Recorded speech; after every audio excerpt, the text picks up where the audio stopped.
Hello everyone and welcome back to the channel. Thank you for joining me for another episode of DeeDee Does History. Today I've got a video by History Matters, and this is one of their 10-minute histories on the decline and dissolution of the Soviet Union, 1953 till 91, I believe was the timeline they gave on it. This is one that I haven't watched yet, so I'll be reacting to it with you. And as always, the information of the video will be in the description below if you want to support the creators by clicking through, liking on their videos, subscribing if you really like them, and diving more into it. Without any further ado, let's get to the video. 1953, and Joseph Stalin is dead. Stalin's previous policies of purging those who disagreed with him created a climate of terror, meaning his death left everyone feeling a bit nervous, to say the least. His most likely heir was Lavrenti Beria, who ran the internal security forces, which importantly included the secret police, the MGB. This wasn't to be the case, since the other potential successors, Georgy Malenkov, Stalin's former deputy, and Vyacheslav Molotov, the foreign minister, teamed up to remove him. As a result, in late 1953, he came down with a fatal case of being shot. So which one of these two would succeed Stalin? It was neither, since in late 1953 Nikita Khrushchev, who was head of the Moscow branch of the Communist Party, managed to climb to the top of the pile, due in most part to the support of high-ranking officials and military leaders, the most notable being Field Marshal Georgy Zhukov. Instead of doing what Stalin did and executing his rivals, Khrushchev simply demoted or fired them, as he would later do to Zhukov. However, he did follow Stalin's footsteps by holding the two highest offices in the USSR simultaneously. The first was the General Secretary of the Communist Party, who was in charge of party doctrine and, importantly, who would rise through its ranks. The second was the Premier of the Soviet Union, a position which controlled the government itself and implementation of communist doctrine and, importantly, could give nice jobs with all sorts of benefits to his allies. Incidentally, those who filled these bureaucratic jobs were collectively known as the nomenklatura, and it was immensely corrupt. So Khrushchev's early premiership was troubled, and he wanted to implement sweeping changes to reform the USSR.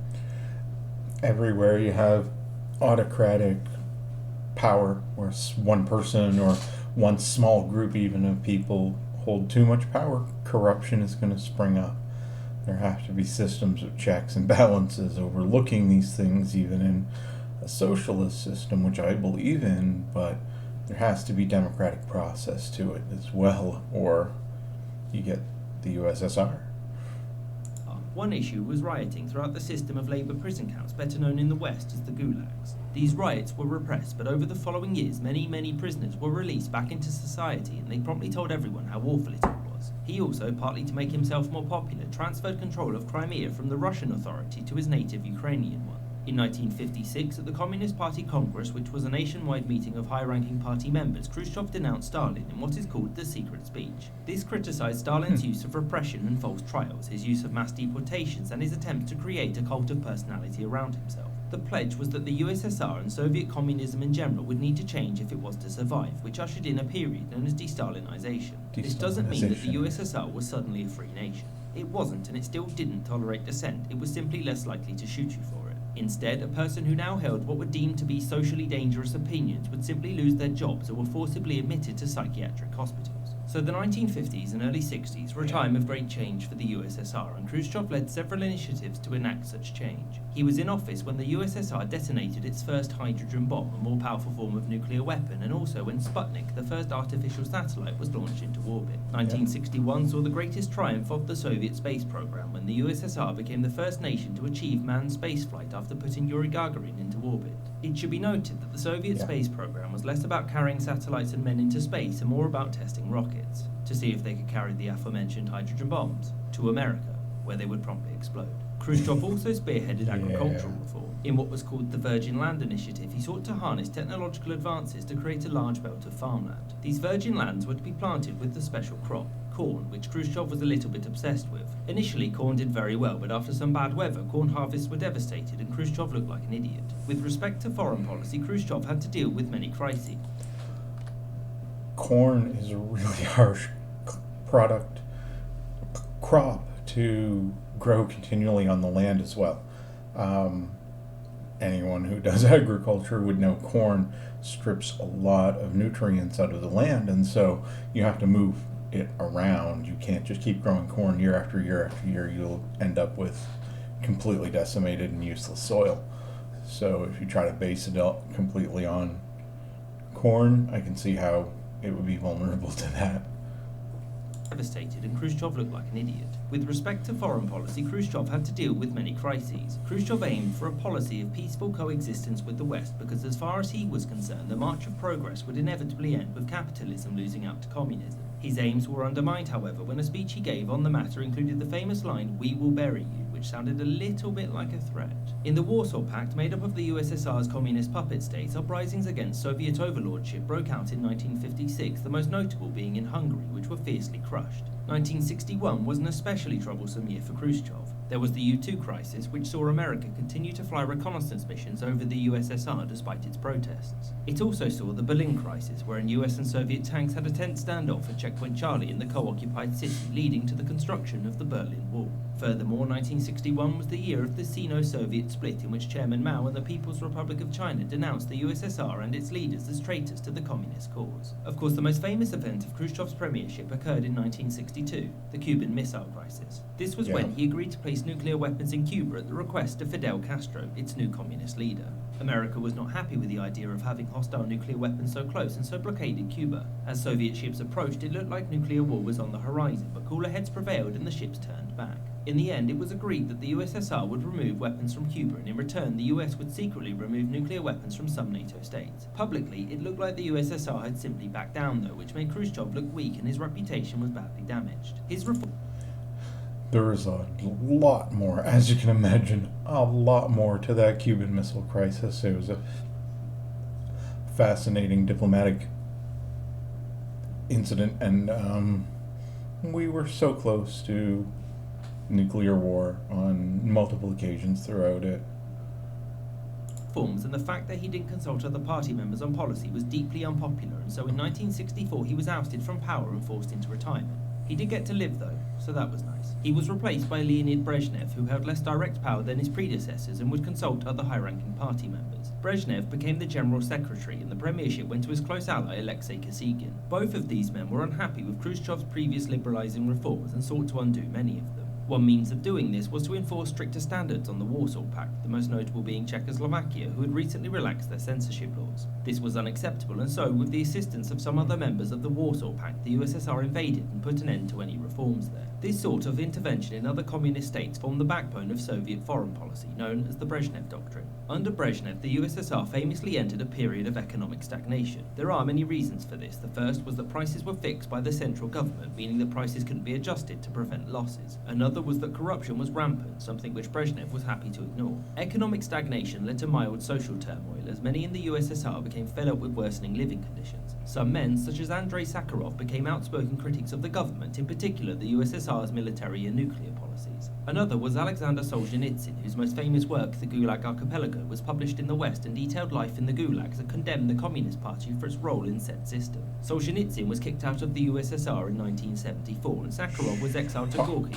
here. So economic stagnation dominated the Brezhnev era and was exacerbated by the high levels of military spending, which was supposed to keep the USSR in line with the USA. By this point, both sides had amassed giant nuclear arsenals, and so they tried to calm the situation by pursuing a policy called détente.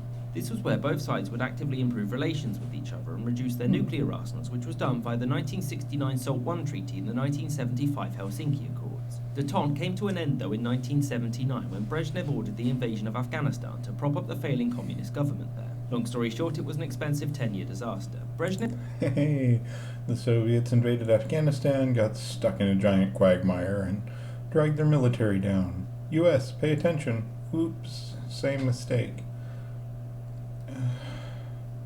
Every army through history has... It's one of the more, I guess, under-known situations. Like, everybody in studying history knows, don't invade Russia, especially in the winter. But generally, don't invade Afghanistan either. It's going to go badly for you. Even Alexander the Great faced difficulty. He was the last person to conquer Afghanistan militarily. And that's over 2,000 years ago. So, keep your military out of Afghanistan. Brezhnev wouldn't live to see the end of the war in Afghanistan, since he died in 1982 and was replaced by Yuri Andropov, the head of the KGB. Andropov saw relations with the USA and its president Ronald Reagan deteriorate, since both took a hard line towards the other. Andropov died in 1984 and was succeeded by Konstantin Chernenko as the General Secretary. Chernenko continued the same policies but would only be in office for 13 months, and he died in 1985. The reasons why these men died so quickly after taking office were simple. They were old. In fact, their successor, Mikhail Gorbachev, was the only Soviet leader who was actually born in the Soviet Union, i.e. after 1922. So Gorbachev was desperate to undo the economic stagnation of the previous decades, which had seen the US economy grow to twice the size of the Soviets. The USSR still had the second largest economy in the world though, but slow growth meant maintaining its international position was unsustainable. For the first 3 years of his premiership, Gorbachev instituted several reform packages to kickstart the Soviet economy and secure the USSR's future. These were perestroika, meaning restructuring, glasnost, meaning openness, and demokratizatsiya, meaning democratization.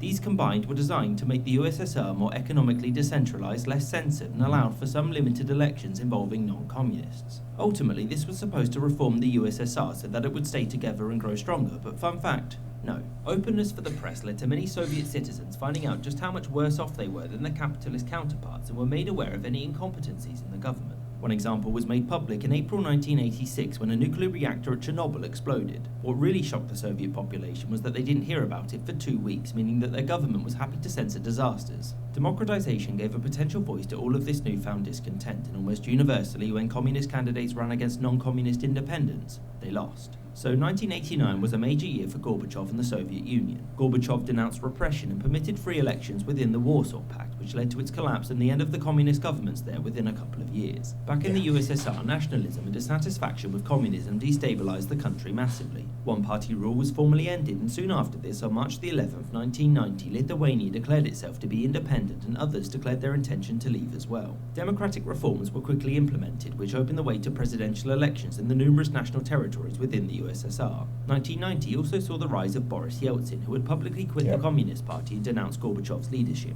In June of 1991, Russia held its first ever presidential election in which Yeltsin won. Many leading communists were horrified by this, and so, led by Gennady Yanayev, they launched a coup on August 19th to overthrow the government and restore the Communist Party to full power. It was defied, and the coup lasted only 2 days. Latvia and Estonia declared themselves independent during the turmoil, and 3 days after the coup, Gorbachev disbanded the Communist Party. By the 1st of December, these nations had declared their independence, and on the 21st, the Alma-Ata Protocol was signed, declaring the dissolution of the Soviet Union. On the 25th, Gorbachev resigned as the president of the USSR, and on the next day, the new government of the Russian Federation, led by Yeltsin, took over its duties, thus ending the Soviet project and beginning the long transition to a capitalist economy and all the trials that came with it.